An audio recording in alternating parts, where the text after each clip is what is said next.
اور ہر چیز بہترین طریقے سے سجائی گئی۔ وہاں کی نہروں میں ریت کی بجائے انمول موتی بچھائے گئے اور وہاں کے پیڑ سرخ سونے کے پھلوں سے لاد کر مشک اور عنبر کی خوشبو سے بھر دیے گئے۔ جس وقت ان پیڑوں سے ہوتی ہوئی سوکھی ہوا چلتی تھی تو اس طرف کے رہنے والے لوگوں کے دماغوں میں خوشبوؤں کو بھر دیتی تھی۔ شداد نے زمین پر مٹی کے بجائے مشک اور عنبر بچھوایا۔ اس کے محلوں کو چاروں طرف سے لال سونے سے ترتیب دے کر سجایا گیا۔ وہ جگہ صرف دیکھنے میں ہی خوبصورت نہیں بنائی گئی تھی بلکہ رہنے کے لیے بھی آرام دائق اور خوبصورت بنائی گئی تھی۔ وہاں اس نے اپنی من پسند معشوقوں اور پریوں کو بھی اکٹھا کر دیا تھا۔ یہ باغ اور محل 12 سالوں میں بن کر تیار ہوئے۔ اس میں پوری دنیا کے ہیرے جواہرات لگ گئے۔ جب یہ بن کر پورا ہو گیا تو شداد کو خبر دی گئی کہ اس کی جنت تیار ہے اور وہ اب اس جنت کا معائنہ کر سکتا ہے۔ شداد کو جب یہ خبر ملی تو شداد کی خوشی کا ٹھکانہ نہ رہا۔ ایک بڑی فوج کو لے کر شداد اپنے محل سے نکل کر اپنی بنائی ہوئی جنت کی طرف روانہ ہو گیا۔ وہ اپنی جنت کو دیکھنے کے لیے جا ہی رہا تھا کہ راستے میں اس نے ایک ہرن کو دیکھا۔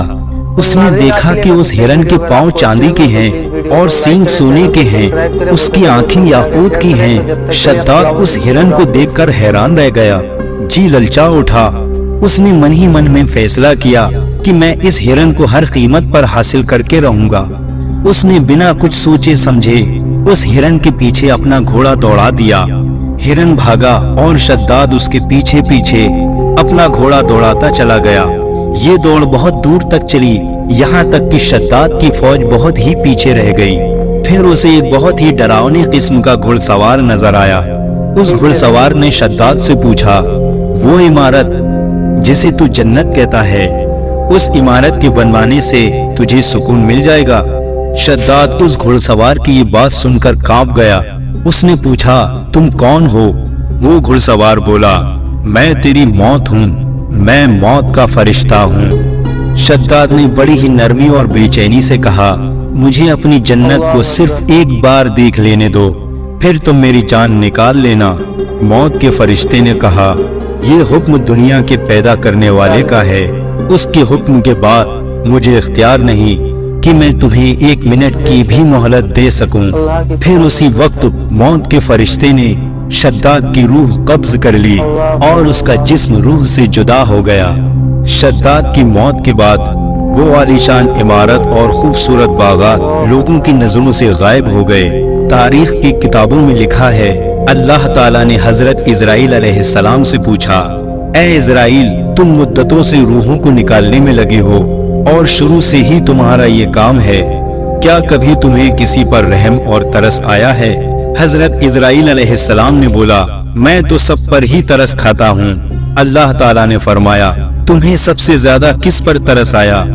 تب حضرت اسرائیل علیہ السلام نے کہا کہ اے اللہ، میں نے ایک دن آپ کے حکم کے مطابق ایک ناؤ کو توڑ دیا تھا اور اس کے تختے الگ الگ کر دیے تھے۔ ہوا کا جھونکا آیا، ناؤ ڈوب گئی اور ناؤ والے بجلی کی طرح کچھ ہی دیر میں ختم ہو گئے، مگر ایک عورت جس کے پیٹ میں بچہ تھا، اس کو حکم کے مطابق ناؤ کے تختوں کا سہارا بنا کر بچا لیا۔ وہ تختہ فرشتوں نے ایک جزیرے کے پاس پہنچا دیا۔ جس وقت ایک لڑکا اس عورت کے پیٹ سے پیدا ہوا تو ماں بہت پریشان ہوئی۔ آپ کا حکم ہوا کہ ماں کی جان نکال لو اور اکیلے اس لڑکے کو اس کے پہلو میں پڑے رہنے دو۔ اے میرے پروردگار، اس وقت میں رو دیا اور میرے من میں خیال آیا کہ اس بچے کا کیا حال ہوگا، یہ بچہ تڑپ تڑپ کر مرے گا یا کسی جنگلی جانور اور درندے کا منہ کا نوالا بن جائے گا۔ اے خدا، تو خوب جانتا ہے، مجھے اس بچے پر بہت رونا آیا تھا۔ اس کی تنہائی اور بے کسی کو سوچ سوچ کر میرا دل بھرا آتا تھا۔ اور دوسرا شداد پر مجھے بڑا ہی ترس آیا۔ اس نے کئی برسوں میں عمارت بنوائی، لیکن اس کی ایک جھلک بھی دیکھنے سے محروم رہ گیا اور دل میں حسرت اور افسوس لیے ہی اس دنیا سے چلا گیا۔ اللہ تعالیٰ نے فرمایا، اے اسرائیل، یہ شداد وہی لڑکا ہے جس پر تم نے پہلے بھی ترس کھایا تھا، اور میں نے اس کی ماں کے مرنے کے بعد سورج اور ہوا کو یہ حکم دیا کہ تم اسے اپنی سردی اور گرمی سے مت ستانا، اور ہوا کو حکم دیا کہ پھولوں کے پتے اڑا کر اس کے لیے فرش بناؤ۔ پھر اس کے دونوں انگوٹھوں سے دودھ اور شہد کی نہر میں نے بنائی۔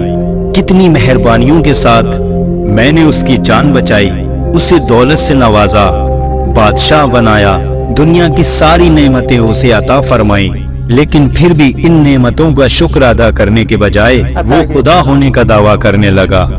اس کا تو یہ انجام ہونا ہی تھا۔ دوستو، یہ تھا شداد اور اس کی جنت کا واقعہ۔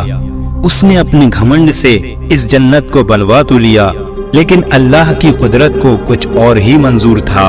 وہ اپنی بنوائی ہوئی اس جنت کو نہ دیکھ سکا۔ اللہ نے اسے رہتی دنیا کے لیے سبق بنا دیا کہ دولت اور شہرت پر گھمنڈ کر کے کچھ بھی حاصل نہیں ہونے والا، ہر کسی کو اس کے اعمال کا بدلہ ملے گا۔ شداد کو بھی اللہ تعالیٰ نے بے شمار دولت عطا کی تھی، لیکن وہ خود کو خدا کے برابر سمجھنے لگا، اور آج وہ پوری دنیا کے لیے نصیحت بن گیا۔ اللہ تعالیٰ سے دعا ہے کہ اللہ تعالیٰ ہمیں اپنی دولت کو صحیح کام میں خرچ کرنے کی توفیق عطا فرمائے اور گمراہی کے راستے سے بچائے، آمین۔ تو دوستو، یہ تھا آج کا واقعہ۔ ناظرین، آج کے لیے بس اتنا ہی۔ ویڈیو اگر آپ کو اچھی لگی تو پلیز ویڈیو کو لائک کریں، چینل کو سبسکرائب کریں، ہو سکے دوستوں میں آگے شیئر کریں۔ تو جب تک کے لیے السلام علیکم، خدا حافظ۔